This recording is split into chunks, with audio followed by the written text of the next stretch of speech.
Bonjour. Et après l'intervention militaire française, les combats, voici venue l'heure du soulagement mais aussi de la vengeance. Libération s'est rendue à Gao, au Mali. Dans la ville reprise samedi par l'armée, Arabes et Touaregs, surnommés peau blanche, sont désormais la cible de patrouilleurs qui mènent des représailles contre les islamistes présumés. La ville est sous couvre-feu la nuit.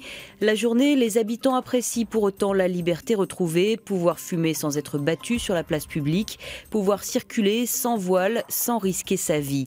Tombouctou est libre, le Mali est à reconstruire. Dans la Croix, un autre point sur la situation et l'on va dans le même sens. Les forces françaises doivent désormais empêcher les pillages et les vengeances. On s'en prend à leur bien, dit un jeune homme, mais si l'on trouve un arabe, on veut tous les tuer. En France, on débat sur le mariage pour tous à l'Assemblée nationale et dans vos journaux.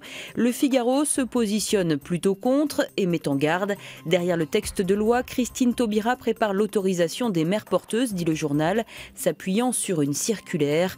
En réalité, celle-ci recommande de délivrer la nationalité française aux enfants nés à l'étranger d'un père français ayant utilisé la gestation par autrui. Dans Libération, on se moque de l'entêtement de la droite à refuser le mariage pour tous. Taubira brille, l'UMP braille, constate le quotidien. La ministre de la Justice s'est exprimée pendant 40 minutes, expliquant à l'opposition « Vous pouvez garder le regard obstinément tourné vers le passé, nous sommes fiers de ce que nous faisons ». L'UMP Henri Guénaud évoque ensuite une loi qui viole les consciences. Libé s'inquiète de la suite des débats vu la teneur homophobe de certains amendements.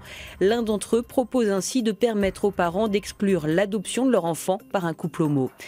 Le Parisien aujourd'hui en France, lui, reste aux affaires et enquête sur Bernard Tapie. Selon le journal, la justice s'interroge sur les conditions du règlement de son conflit avec l'ex-Crédit Lyonnais. Les domiciles de 3 juges qui ont statué sur ce dossier ont été perquisitionnés lundi. Parmi les interrogations, le choix d'une procédure d'arbitrage par Christine Lagarde a-t-elle privilégié l'homme d'affaires au détriment des fonds publics ? D'argent, il est aussi question dans Le Monde qui tire la sonnette d'alarme. Derrière les niveaux historiques de la bourse à Wall Street se cache peut-être le spectre d'une nouvelle crise. Les indices actuels sont proches de ceux de 2007, avant la crise des subprimes. Tout cela semble bien déconnecté de l'économie réelle au ralenti et du chômage croissant. On se quitte sur un départ à la retraite, celui de Laure Manodou.